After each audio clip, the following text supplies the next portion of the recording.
wetu twanto Mungu inabidi shinu kugwala mavazi la kikaba.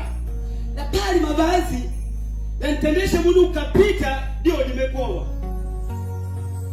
Mpaka wanu kukumanya gego ukapitana nao, wanu chini ukambia na tano wakulovila. Kwa sababu alana mavazi la ukwete ni mavazi la kikaba. Bwana Yesu asifiwe sana. Ikawa kenga mundu kulewa, ainabisi ni kugwala mavazi la kikaba, mavazi la kujibana, mavazi la kujibanisha kabisa.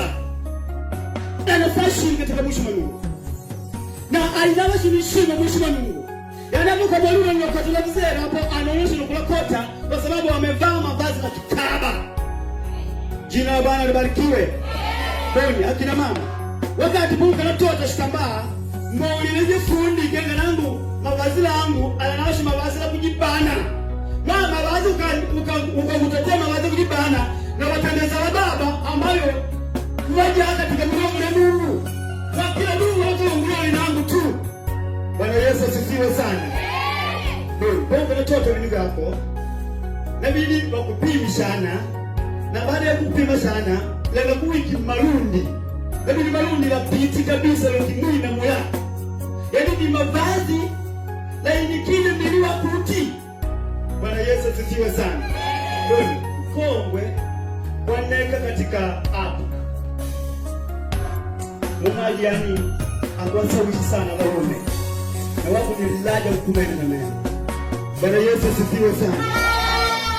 Ainabidi shinu mavazi ni mavazi na kikaba kabisa kabisa.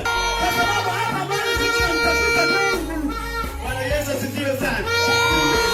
Tunambela Mungu, tunishe namba na gomo malaya.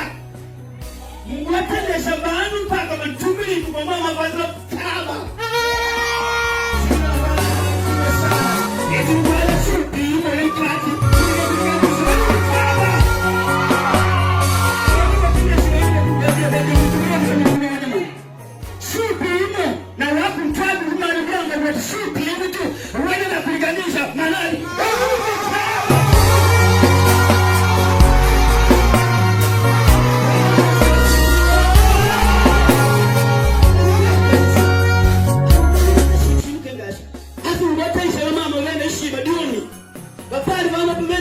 Kabisa kwa wakona wako ukutenda mambo kengalo yaani muona kuchanganyika kwamba hivi dasi na huyu. Jina la Bwana libarikiwe sana. Haina bishi wetu watu hii sio imani yetu.